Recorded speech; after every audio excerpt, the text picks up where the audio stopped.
Good morning, everyone. My name is Nick Hanna. I'm the United States Attorney for the Central District of California here in Los Angeles. With me today is Assistant Special Agent in Charge Mark Pearson from the Internal Revenue Service Criminal Investigations. Earlier today, Michael Avenatti, a nationally known lawyer, was arrested in New York City on two separate federal cases, one out of this district and one out of New York.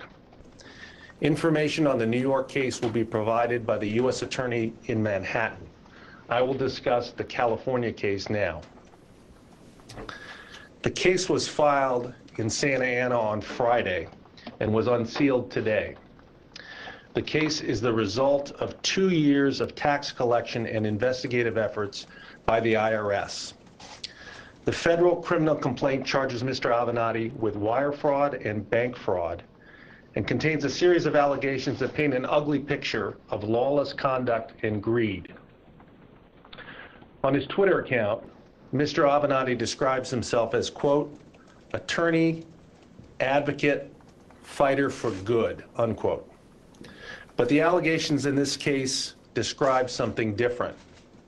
A corrupt lawyer who instead fights for his own selfish interests by misappropriating close to $1 million that rightfully belonged to one of his clients. The complaint also alleges that Mr. Avenatti obtained bank loans worth millions of dollars through fraud by submitting phony personal income tax returns and other false information to the lending bank. According to the complaint, the tax returns were clearly false because Mr. Avenatti never filed federal income tax returns for the years in question and never paid the federal income tax as reflected on those false returns. I'm going to give you an overview of what the two-count criminal complaint filed in our district alleges. I do want to remind everyone that Mr. Avenatti is presumed innocent unless and until these allegations are proven beyond a reasonable doubt in a court of law. In December 2017, Mr. Avenatti negotiated a settlement for a client that involved in an intellectual property dispute. Under the settlement, $1.6 million was due to be paid by January 10, 2018. At a meeting in his law office in Newport Beach, Mr. Avenatti gave the client a bogus settlement agreement that instead listed a later date, March 10, 2018, as the date by which the payment was due. The $1.6 million was wired on January 5th to an account controlled by Mr. Avenatti. Mr. Avenatti then used his client's money to pay expenses for his own coffee business, Global Baristas LLC, which did business as Tully's Coffee, as well as to pay his own personal expenses. When the fake March 10 deadline came and went, the client asked Mr. Avenatti where his settlement money was. Mr. Avenatti never told him the money had arrived. And to add insult to injury, between April and November of 2018, Mr. Avenatti, quote unquote, advanced $130,000 to his client so the client could meet his own financial obligations. Well, he waited for the supposedly late settlement money to arrive. In essence, it appears Mr. Avenatti loaned the client's own money to the client, money that Mr. Avenatti had already secretly collected. To this day, nearly 15 months later, Mr. Avenatti's client is still waiting for the bulk of his settlement, even after he hired another attorney who discovered that Mr. Avenatti had the funds all along. The facts alleged in the bank fraud charge are as follows. Beginning in 2014, Mr. Avenatti defrauded the People's Bank, a federally insured institution in Mississippi, by falsely representing his and his business's income. Mr. Avenatti did so by submitting fictitious personal income tax returns and a fraudulent law firm partnership tax return to support his applications for three separate loans totaling $4.1 million. To obtain these loans, Mr. Avenatti submitted phony personal income tax returns claiming to have earned a total of $14.1 million in adjusted gross income for 2011, 2012, and 2013. He claimed to have paid a total of $2.85 million in estimated tax payments to the IRS in 2012 and 2013. In truth and in fact, Mr. Avenatti never filed personal income tax returns for 2011, 2012, or 2013, and he never paid federal income tax during those years. Moreover, Mr. Avenatti still owed the IRS more than $850,000 in unpaid taxes, interest, and penalties for the years 2009 and 2010. People's Bank was ultimately repaid, but only after significant efforts and threats to refer one loan to collections. Lawyers have a sworn duty to obey the law and to protect their clients. Our system of justice depends on it. Mr. Avenatti has breached that duty and violated the principles of honesty and fairness that he claims to uphold. If convicted of these crimes, Mr. Avenatti faces a statutory maximum of 50 years in federal prison.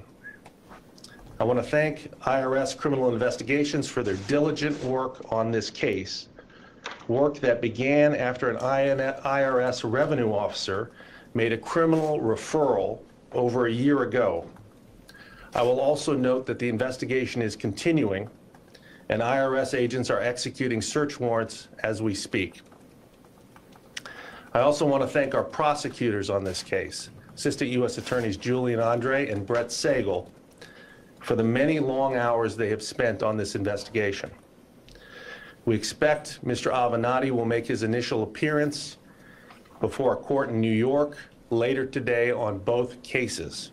We further expect he will be ordered to appear before a federal judge in Santa Ana at a future date.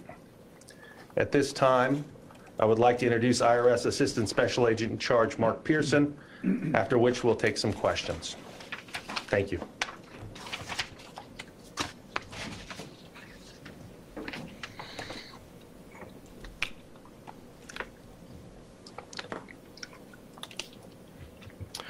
Good morning, everybody. My name is Mark Pearson, and I'm the Assistant Special Agent in Charge of the Los Angeles Field Office, IRS Criminal Investigations.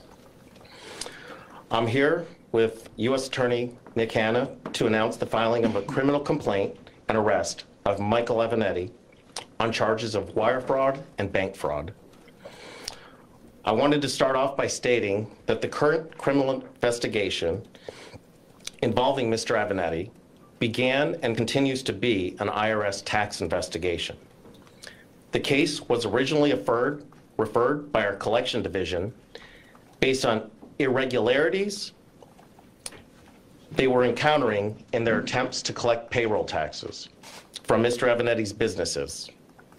Since the original referral, IRS Criminal Investigation Division, in partnership with the Los Angeles United States Attorney's Office, has been conducting an extensive financial investigation into these business entities, as well as Mr. Avenatti's personal financial transactions. Based on the evidence uncovered by the tax investigation, IRS special agents expanded the original payroll tax allegations to encompass additional financial frauds, which we believe have been used to fuel an unrestrained and lavish lifestyle by Mr. Avenatti. I wish to emphasize this case originated from our civil division, pursuing the resolution and collection of an outstanding payroll tax debt as far back as 2016. Based on the anomalies found in our collection officers, the matter was referred to the Criminal Investigation Division around September of 2017. By way of background, I'd like to paint you a picture. Michael Avenatti practiced law through Avenatti & Associates and Egan Avenatti LLP in Newport Beach, California. Mr. Avenatti was the principal owner and chief executive officer of Global Baristas US LLC, which operated Tully's coffee shops in Washington State as well as California. It is alleged that between 2015 and 2017, Tully's parent company failed to file employment tax returns, and pay approximately $3.2 million in federal payroll taxes. Similarly, it's also alleged that Egan Avenatti LLP failed to file payroll tax returns and failed to pay approximately $2.4 million in payroll taxes. This despite Mr. Avenatti's personal website claiming that he has recovered over $1 billion in verdicts and settlements. With regard to the criminal referral of the employment tax case, Mr. Avenatti is purported to have lied to an IRS revenue officer and also changed bank account information, as well as instructed others to conceal and relocate funds in an effort to avoid and defeat IRS tax liens and tax levies. Constrained by these and other suspected steps taken by Avenatti to obstruct the IRS collection action, the revenue officer initiated the fraud referral to our division in September of 2017. As this criminal case unfolded over the course of the past 12 months, IRS special agents found evidence of financial fraud going well beyond the original employment tax allegations. With respect to the wire fraud count, from about December of 2017 to the present, Mr. Avenatti allegedly defrauded one of the law firm's clients out of approximately $1.6 million, which was a settlement payment. Rather than transfer his client's portion of the settlement proceeds to his client, Mr. Avenatti chose to use the entire $1.6 million for his own purposes. It's difficult to imagine a greater betrayal of trust than that between a fiduciary and his client. In regard to the bank fraud count in 2014, Michael Avenatti's law practice and coffee company obtained 3 separate loans totaling over $4 million. Mr. Avenatti allegedly provided the bank with false federal tax returns. In these tax returns, Mr. Avenatti submitted, he reported approximately $4 to $5 million in income for each year and claimed to have paid the IRS $2.8 million in federal taxes. In reality, Mr. Avenatti never filed personal income tax returns for those years and has never made any tax payments with relation to those years. Today's announcement is about an attorney who has failed to file personal income tax returns, charged with embezzling clients' money, and defrauding a bank. All of these acts were taken to support his lavish lifestyle, which included a venture into a car racing company, a lifestyle which is estimated to exceed over $200,000 a month, the rental of a Newport Beach home at $100,000 per month, and the ownership of a $5 million Laguna Beach home. IRS criminal investigation is a major contributor in the effort to combat financial institution fraud, and the United States Attorney's Office recognizes CI's investigative expertise in this complex area. Finally, in parting, I'd like to say to the professionals out there, including attorneys, who create elaborate schemes that have no other purpose than to mislead others, defraud the IRS, their clients, and financial institutions, they run the very high risk of prosecution. These individuals may face severe consequences, including imprisonment and substantial fines. Thank you. We'll open the floor to questions. Okay, we'll take a few questions. I'm curious about the timing here. Did you know that the New York Southern District was going to come down with their indictments today? And I mean, were you in coordination with them or what? Sure, these were 2 separate investigations, but we coordinated the arrest so that there's one arrest on the 2 warrants. And you would have moved without them? We have a totally separate case, separate investigation. Why you did it today? Just for the convenience of having them arrested in New York, or what? We coordinated the arrest for operational reasons, but we obtained our arrest warrant on Friday, and we've been building to that for quite some time. It was a lengthy investigation out here. We developed our case separately, and our case is completely separate, has nothing to do with the New York case. We just executed the search warrant simultaneously in New York when we had him. There's a pending civil matter where Mr. Avenatti's been accused of hiding money from a bankruptcy court when his law firm was in bankruptcy. Is that something that the federal authorities are looking at? I'm not going to speculate as to what may or may not be in the case, other than what's already in the affidavit. In the lengthy affidavit, there is some reference to the bankruptcy proceeding, so I would just refer you to that. How Yes. unusual is it to have someone who is not just a member of the bar, but a pretty well-known member of the bar, flat out just not file taxes? I mean, the average American knows if you don't file taxes for 3 years, you're probably going to get noticed by the IRS. How unusual is it for somebody of Mr. Avenatti's stature to just flat out not file taxes? You know, I'm not going to speculate on that, other than I haven't seen a similar case. Yes. You mentioned that the criminal referral came from the civil division. Was the IRS looking at him initially because of his comments on the national stage and a lot of the articles that started coming out about potential misdeeds, or was it unrelated to him? Totally unrelated. The tax efforts actually go back, the collection efforts actually go back to 2015 with respect to the Egan and Avenatti law firm, and then with respect to the Global Baristas, the coffee business, that goes back to September of 2016. So there have been collection efforts going on for many, many years, trying to collect taxes that were not paid. Mr. Hanna, what was the connection between these two cases? I mean, they're two separate issues. Two separate cases. Our case is completely separate than what's happening in New York. But I mean, the two cases here. Oh, as I think was mentioned, we initiated a financial investigation with respect to Mr. Avenatti to look at various financial dealings. As you can see from the affidavit, a number of activities were engaged in, including the wire fraud with respect to the client's money and including the bank fraud. There are other allegations contained in the affidavit, but right now the only charges are the wire fraud and the bank fraud, but it was a comprehensive look. Do you think he embezzled money from other clients? I'm not going to speculate on that.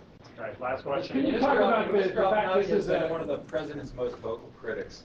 And we have yet to hear from Mr. Avenatti, but if I were to anticipate what he might tweet later, what would you say to the idea that these charges are politically motivated? It's completely untrue. This investigation was started in the ordinary course that came up through the IRS based on collection efforts of back taxes. We investigated this case in the ordinary course out here. It was driven by prosecutors in the Central District of California working with local agents. Has nothing to do with anything political or with anything else. It's just the facts in this case speak for themselves. Okay, thank you very much, ladies and gentlemen. So, We'll do a couple more. Well, he was a significant figure in the criminal investigations that involved the President of the White House, and this is coming just a few days after the Mueller report was released. Does the release of the Mueller report have anything to do with the timing of your announcement of these charges today? Nothing to do with them. We were building to our charges all along. I had no idea. We had no idea when the Mueller report was going to come down. These things are two separate events. In cases like this that are so heavily document-driven, where the evidence in the case is largely based on documentary evidence, is it a high likelihood of successful prosecution based on previous ones? Can you give us an idea of the strength of this case in your view? I'm not going to talk about that. All I can say is this was a very well investigated matter, investigated thoroughly by the IRS and our assistant U.S. attorneys. We've documented a substantial amount of evidence that's collected in the affidavits that have been unsealed. I just commend you to read those. Other than that, I'm not going to comment on the strength of the evidence. Did Attorney General Barr sign off on this? Was the case filed before the Mueller report was submitted on Friday? I'm not sure about the specific timing. I know the arrest warrant was issued on Friday. I don't know, frankly, the time of when the Mueller report was submitted.